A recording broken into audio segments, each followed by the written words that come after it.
really, really happy because I have a really cool guest here, a good friend of mine, not only right now that I'm going to interview, but someone who is I've known for a lot of years. He writes for Joe Blow, and James Oster right here. He has a new show coming out that is going to blow your mind. I've seen part of it, but man, how you doing? I'm good, man. Thanks for having me on. This is fun. I haven't gotten to do this yet. I'm excited. Yeah, we got this format's a little bit different for you, but I'm glad you took the time here. It's pretty late right now. We're going live 10:30. If anyone happens to show up right now, they got the notification bell. Feel free to ask some questions right here. But as I talk to James here about his new show, man, and a little bit about his career, hopefully, if he has time, man. So you're a big horror buff, right? I'm a big horror buff. I started watching horror when I was really young, probably way too young. And like all of us. Yeah, I think it's like one of those things. I interviewed for the very first time I got to interview Jamie Lee Curtis, and I told her I was so excited to meet her because I saw Halloween when I was 7, and then 2 days after that, the news broke that she's like, oh, can't believe parents allow their kids to see Halloween. I remember that. Was she talking about you? She may have been. I mean, it may have been either way. She wasn't impressed with that. She was very nice, though. She was very lovely. Oh, yeah. It was a very good interview. And, look, I think with horror, as a dad, I didn't want to just take my kid, hey, let's go see Saw. Yeah, I just didn't do that. I was very careful about the movies I would show him. I think it's as a parent, you need to be responsible. And I think that I remember going to see a movie with my mom. I was very young. It was a horror film. And one of the little ticket takers actually said to my mom, are you really taking your child to see this movie? And I'm just like, dude, shut up. I want to be an actor. This is the stuff I liked. And at the time, when I was a kid, I always wanted to be an actor. And I was like, what better way to be an actor than be in horror movies? I thought that'd be cool. Yeah, absolutely. And all this is going to lead up to what we're going to talk about later, the new show. You got introduced to horror movies very early in your life. And did they inspire you to be a writer, eventually reviewing movies, doing interviews with Joe Blow and maybe other sites as well, and maybe as a producer and director? Did watching horror movies, was that like the inception and what inspired you? You think? I guess you can say so. Yeah, sure. Because before I became a film critic, like what I do for Joe Blow and all that. I was very picky about the movies I liked. I liked foreign films and I liked horror. That's it. I didn't like the mainstream stuff. I didn't like the blockbusters. Aside from a couple occasional ones. I was just more into that kind of thing. Now, but I think seeing I'll go back to Jamie Lee Curtis. She was like one of my biggest crushes, and I just loved everything. I loved all her horror movies. I'd watch them on video. I thought, oh my god, she's in Terror Train. Kind of it did because I'm watching this movie and feeling terrified and feeling really scared, but knowing I was safe, knowing that once the lights are, once the lights are on and the movie's over, I'm okay. I'm not going to get, there's no Michael Myers going to come out and attack me. I don't know. I think so. It definitely influenced a lot of my personality. I am fascinated with that kind of stuff. I've been fascinated with horror all my life. It's one of those things. I think I love the stuff from my youth more than anything, though, because I was raised, in the video stores when you could go and you could browse and you'd be like, oh, that's so cool. What's this? I've never seen The Burning. I've never seen Final Exam. So. Yeah, for sure. I think it was an inspiration. And awesome. Yeah, absolutely. And I just want to tell my audience real quick here on a Nerd Report, if you're not familiar with James, he gets quoted on everything, like a lot of major blockbuster films, a lot of indie films and stuff. They really gravitate to your quotes and stuff, and you have a lot of fun interviews available on Joe Blow's YouTube channel if you guys want to check that out. And you're also a Rotten Tomatoes critic and stuff like that. You've also, when we met, you were very, I would say you were very welcoming as a journalist to me when stuff was a little bit new to me and stuff like that. You've always talked about stuff that, like, a lot of people in the industry, they BS and whatever, but you're one of the few people that actually go through and stuff. You were telling me about a show you were working on once on another YouTube channel on the stream .tv or whatever it was. And then a few weeks later, you're like, hey, you said, hey, Lewis, maybe you want to be part of this and stuff. And I was like, okay, yeah, whatever. I've heard this before. And you actually did reach out and set a really cool team together. So I just want to say you're one of the real good guys here in the industry, and it's a pleasure meeting you, and also having you as a friend. But enough of the kissing ass right here. Let's get to the nitty gritty right here. You've done a lot of stuff, but right now you're working on Sounds Scary. To our view, you've spoken to me a little bit about it, but I want to know to our new viewers who don't know anything. Let me know about this. What is this? Sell this to us. So this is crazy. I was very lucky. I got to meet Nick Groff, who I was a big fan of, still am.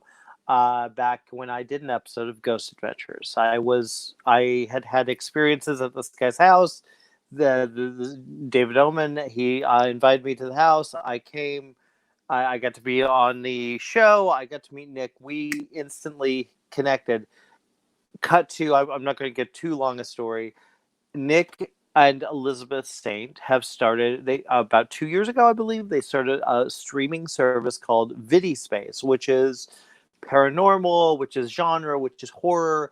It's a lot of really interesting stuff, a lot of cool stuff. And I started thinking about one of my favorite things aside from movies is music. I'm in love with music. Everything.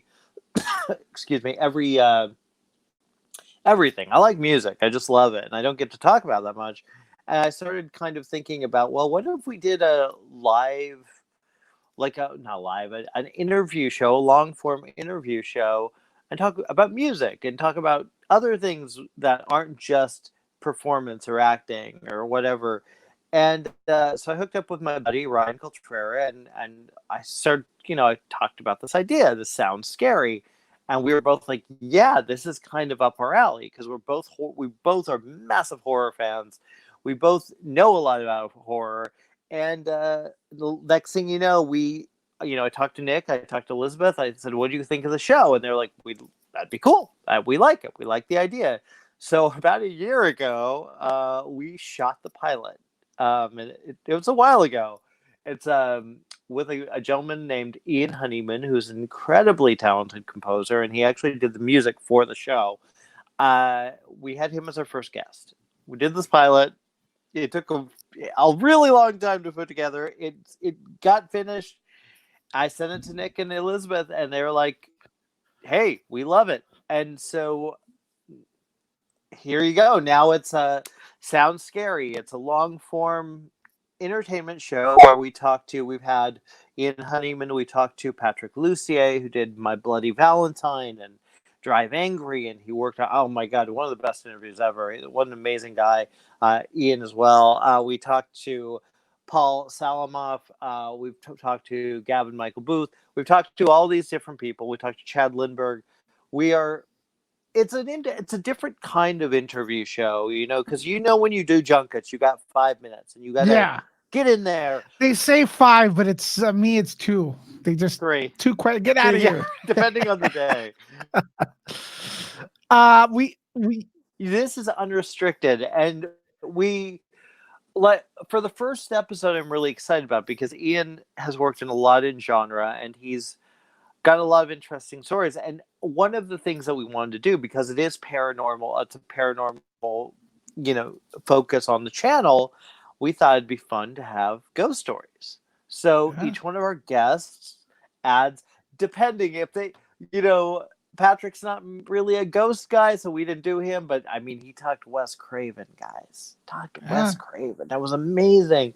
But most of our guests tell us a ghost story or something spooky or something interesting, a story, and so it's sounds scary happened, and it's so bizarre to me. I'm still kind of it's weird because not only will the show be featured on VidiSpace, it's also going to be featured at some point after we air on Amazon Prime. So we're going to be on Amazon Prime, which is amazing to me. That like is yeah, right. I mean, that is amazing, and probably people listening right now, we have a tendency to think, oh, this is probably a small little Kickstarter thing, kind of low budget looking and stuff. But I'm here to tell you, this thing is pretty solid. And I'm going to show you a little example right here. I have queued up as the intro, and you're narrating it. I have this. We talked about this earlier. You sent me this, and let me tell you. Let me cue this up on the screen, ladies and gentlemen. I don't want to mess this up, but you're not going to get the entire effect because this video is from their Instagram, the vidi.space Instagram, and it's driving through here, so it's not going to be great quality. Go and follow them, but you're going to see the quality come out through the low quality of this format on StreamYard. But you'll get a little bit of an idea right there. Let me cue that up, and I'm going to hit. Let me know if you hear this, okay? Because I'm trying. I think everyone wonders what they would I hear it. Saw a ghost.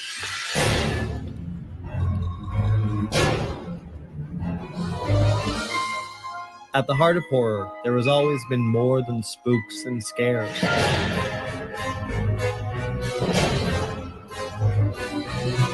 Sometimes it's not what you see, but what you hear.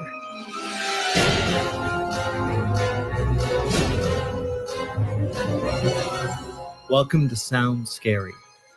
Each week, we talk to the artists, the musicians, the fans, the people who haunt the shadowy corners of your mind.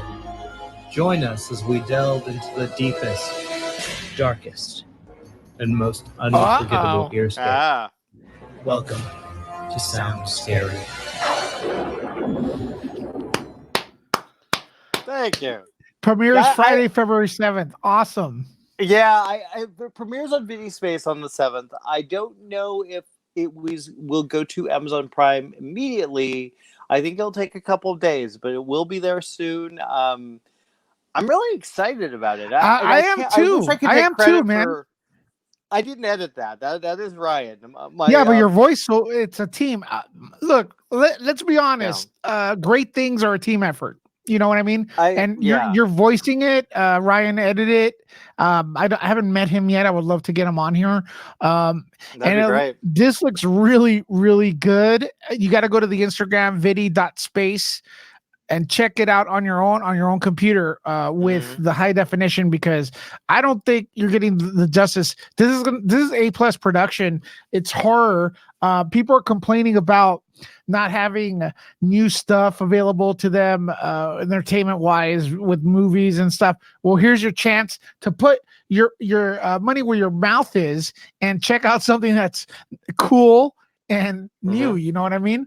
And honestly, yeah, there's nothing. I mean, it's such an open conversation that we have. I mean, we talk about everything. One of the guests we have is Gavin Michael Booth, director, writer, and he has a film out right now. Well, it's doing the festival circuit. And you know how much I love 1917. Yes. Gavin Michael Booth did a film called Last Call. It's about a guy who's suicidal.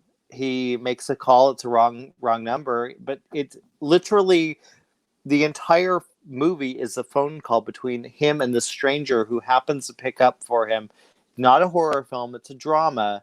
It's also literally shot in one take, and it's split screen, and it is freaking beautiful. It's a beautiful film.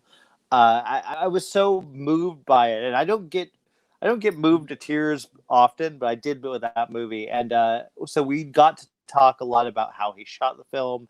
It's really cool because it's, you get these little insights. We get little insights, which there were several stories that Patrick told us about Wes Craven, about working on Scream, about Cursed, which some stuff I didn't even know. It's really interesting because leaving the conversation open to talk about whatever their experiences are, whatever films they've had out. It's so interesting, and I like those kinds of shows. I don't think we have a lot of those because we are kind of in a quick. It's gotta be 10 seconds or else I'm bored, and it's I think what we have here is something that's very unique. It's very well shot, and Ryan does an incredible job. And we co-host it, so sometimes he'll host it, sometimes I'll host it. Sometimes we host together. It depends on what we're feeling. I love it, dude, because it's like, here's the thing. If I see a movie or something that even if it's this tiny little small movie that no one's heard about, it's beautiful because I can say, hey, I want that guy on my show, and I'll ask him, and oftentimes they'll do it. It's one of those things where it's a little nerve-wracking because I don't know how well it's going to do. I don't know if anyone's going to care, but I feel really confident. I'm really excited about it. I'm really excited that to be working with Nick and Elizabeth and Ryan and the good people at Vidi Space. It feels like home. It's a really cool place, and I do a column for Arrow in the Head, which is when I work for Joe Blow and Arrow in the Head, and Nick Groff Investigates, where we get to talk about paranormal and cool stuff like that. It's really kind of the best of both worlds for me. I mean, it's kind of an amazing thing where I get to do my interviews, but I also get to kind of elaborate on things that we don't necessarily normally get to talk about at a junket. For those of you who don't know, a junket is when the studios get the talent together, they put them in a hotel or whatever, and they get all the journalists together and they all merge. That's what a junket is, and that's where you see all those interviews. That's where you see all the sound bites. It's nice to step outside of that. And I pulled up Vidi Space right here if you guys want to look at it. Thank you. It looks very welcoming. It has a starting free. Actually, there's a free trial. Is this the correct website? Yes, right. That is it. Okay. I highly. It's a cool site. I mean, you got crazy stuff like people searching for Bigfoot. You got horror movies. You got documentaries, and I'm actually really excited too. I want to say this is Vidi Space is having a film festival. It's our first annual film festival. I'm very excited. Not only am I one of the judges, I actually got to judge that. And one of my movies is on there, by the way, on Vidi Space, The Harvester. So the film I produced, so watch it. It's also on Amazon Prime. So the good news is I will actually be in attendance in Virginia on February 22nd for the Vidi Space Film Festival. So nice, congratulations on that. I'm excited. I'm very excited to be there. I'm very excited. And dude, I'm telling you, some of the submissions that I got to see, damn, like really good stuff, and not all horror, not all genre. There was a really nice mix, there's some really clever shorts, there's some really amazing features. It's exciting to be in this world, and it's exciting to get to kind of taste a little bit of everything. I love it. Yeah, and the good thing is you got a trial right here I'm reading. So I would suggest get that now, ladies and gentlemen. And then you can watch the new show, Sounds Scary, which premieres on February 7th, correct? So and of course, once it will hit Amazon Prime at some point after that. I don't know the date yet on that one. I don't. Yeah, know. but support James here. Yeah, just support Vidi Space. It's a cool. It's at least give it a try. It's a really great. It's a great. There's just a lot of really creative people are putting their time and effort into this, and there's a lot of really good entertainment on there. And full disclaimer, they are not advertising here at all. This is just me saying it because I like what I'm seeing. Okay, so just full disclaimer to the YouTube space out there. But anyways, man, is there anything else you would like to add to that show? Any information? Honestly, I think if you have an interest in film, if you have an interest in how to be a filmmaker, how, if you want to make movies, if you love horror, if you're interested in paranormal. Honestly, it sounds scary. We do a little bit of everything. We are one of my next interviews. I'm actually really excited about. I'm going to be interviewing a comedian who has a talent for music. So I'm going to be interviewing a fellow by the name of Ronnie Pascal, who I'm very excited about. He's very funny. He's a very charming guy. So we're going to be doing that in a haunted place. Oh, my house. Yeah. Oh, let me. Really? I'm coming. Well, you look right here. If you know this guy right here, Salacious Crumb. He's pretty scary. I know him. He is scary. So yeah, that's basically what we're looking at. I think it's a down to earth show.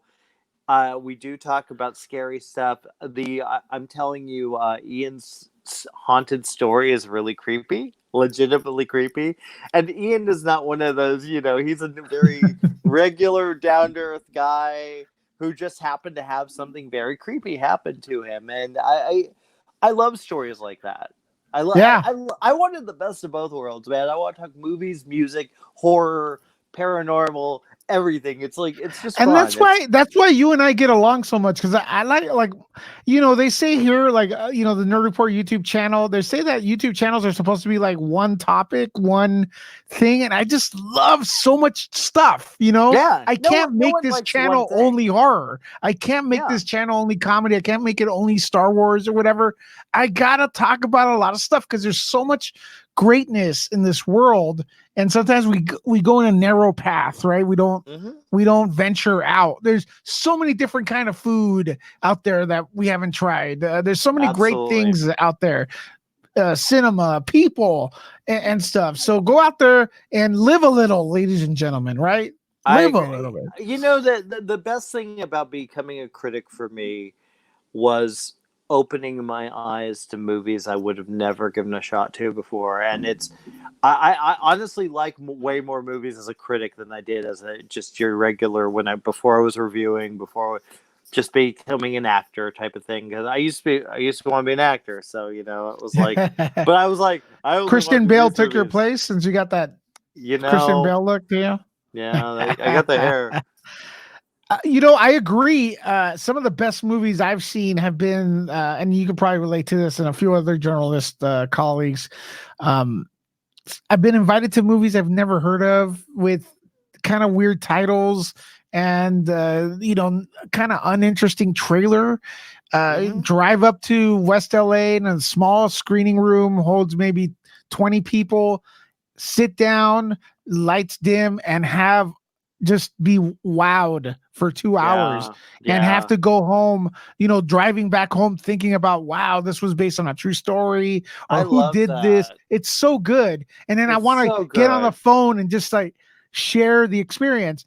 And unfortunately, some of those movies don't make their budget back, because we're in a society with moviegoers where we want Hollywood to have new ideas, but then when the new ideas come, people don't go and watch it, and that's a big problem. That's why I want you guys to support, Sounds Scary. It's a lot of variety there. It's a new kind of thing. It's an independent, it's brought to you independently, but it's giving you good quality, I think.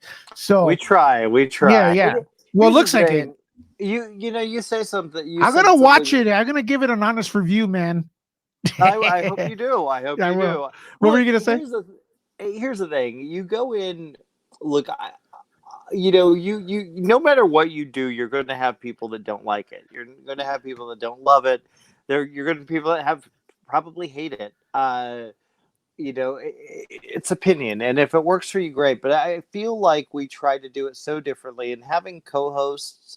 Yeah, Ryan is he's great. He's really an amazing guy, and he has this kind of energy about him, and it's one of those things where I'm really trying nowadays to surround myself with partners that have integrity and are really talented but not jerks. I don't want to be around jerks. So Even You with know, I don't think it's in your nature, man. I mean, I know, we talk about, again, we talk about the Hollywood elite, reviewers and journalists and stuff. And Mhm. to me, you're among them, but you're always the guy or the person that you're approachable. And that's a big, big deal to me and other people who see that. And I'm just, Well, I'm blowing smoke up your butt a you little bit, are. but It's it's all right. I it's a appreciate it. truth, man. There's a lot of people that in our space that have done some great stuff, but they're unapproachable. You can't talk to them. You can't compliment them. It's just like a high school clique type of thing. But it's great to see you have this project, because if there's Mhm. anyone that deserves it, it is you. So Well, it's been crazy because right now also something that's really big for me. Another amazing partner, one of the most amazing. Can I swear here? I'll yeah, go keep it. ahead. Guess could swear. I'll keep it. I'll keep it Yeah. PG-13. One of my buddies who I've known for a very long time, Jason Coleman. He and I started a little group called Flicks for Fans, where we wanted to go above and beyond and give fans Yeah. the chance to get no VIP crap, no if you pay $100 you get the Yeah. front seats. We wanted to create an environment for fans, and we're coming back on March 13th, which is a Friday, for the only 40th anniversary screening of Friday the 13th that month. Oh, where Dude, is this? it's going to be at the Fine Arts Theater. You can get your tickets at www. Fine Arts Theater, REBH, as in Beverly Hills.com. It's going to be an amazing weekend. So the Friday the 13th, we have the double feature of Friday the 13th and Sleepaway Camp. We have special guest. Sean S. Cunningham can't be there for the event, but he's sending us a video. It's a little Nice. fun stuff. We will have some guests. We're going to have prizes. We're going to have one of the I'm blanking on her name. I'm so sorry. One of the graduates from the Tom Savini School is going to be doing makeup. So we're going to have a immersive walkthrough experience to get to the movie. It's I going will to be add the huge. information in the description area. So make sure to send me her name, and we'll Please, add yes. everybody. Just send that to me. So if you guys want to buy tickets, I'll add a link. Also Please for do. Sound Scary, all the stuff we talked about today. If you can write it down, give me the links, and I'll post it in the description area, so everyone listening knows what's going on. You want to go on and let me know more about that? We got one more. Yeah, we got one more night. So it's a 2-night event. So the second night is Ladies' Night. We're going to be doing Friday the 13th and The Final Girls with Malin Ackerman, Thaisa Farmiga, Thomas Middleditch. The director will be there, as well as a few others, and we have some special surprises for The Final Girls, which is really an amazing movie. If you ever think PG-13 horror films suck, that's an exception, and it's fantastic. So I'm not going to be doing the Q&A for that one. I'm not moderating. We do have a special guest in that one. It's one of those things but we'll have the immersive experience. For the first 50 ladies in attendance, we're going to have prizes. I mean, it's going to be an amazing weekend. Again, you get the tickets at fineartstheaterbh.com. I think we're going to sell out. I know the Friday is almost sold out, I believe. Nice. So I think it's going to be huge. So yeah, I've been busy.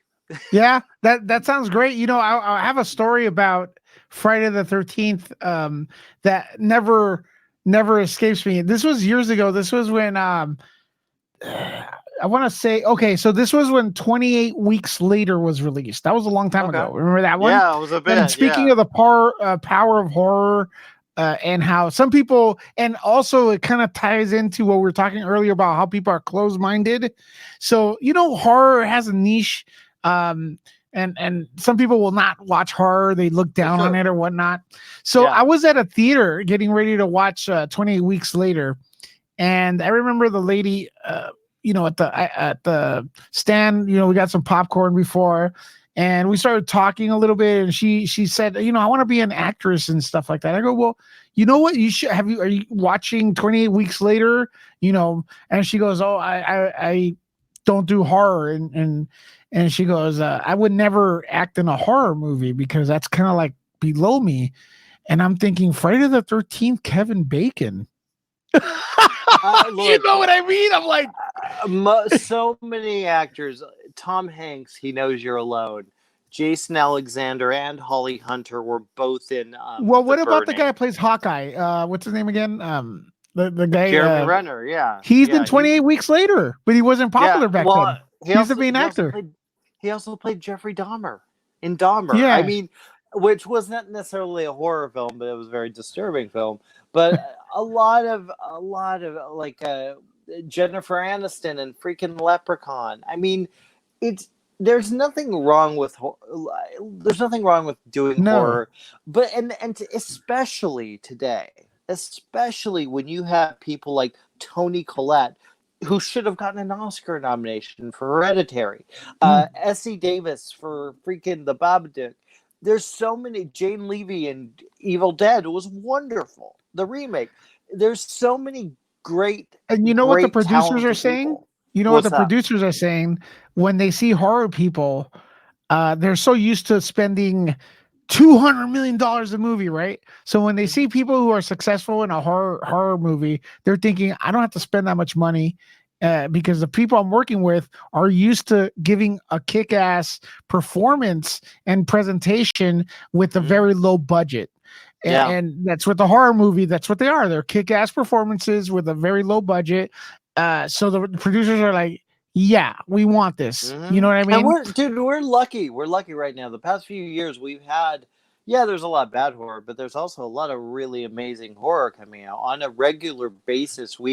Used to be like before I would say like mid 2000, like 14 or so. So I think when Babadook came out, I don't remember the year that came out.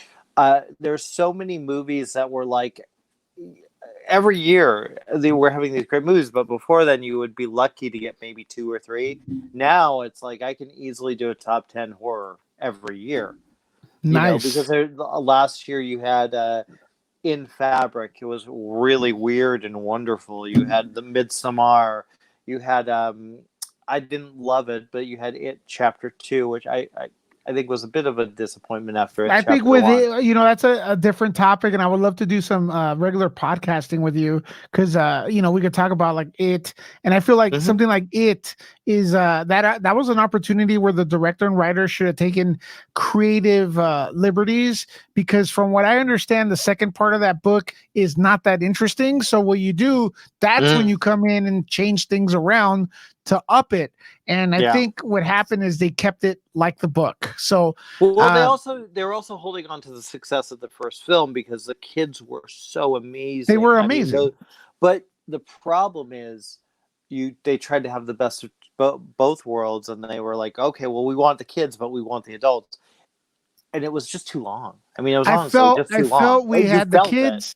Yeah, I felt we got the kids, we got the adults, no Pennywise. That's what I felt. Yeah. It's like, it wasn't enough. It was like, where's Pennywise now? My God, he's amazing in that role. But he wasn't in the movie in the second one that much. Not that much now. So no. But even still, even with like, there was a lot.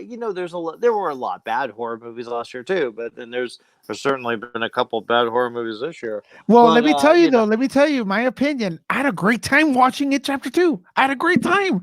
It's not terrible. It's not a bad movie. That's the thing about horror movies. I have a great time with the bad ones. I just people are perceiving this one as bad, but Gretel and Hansel, I had a great time watching it. The cinematography is good. Yeah, I've heard a lot.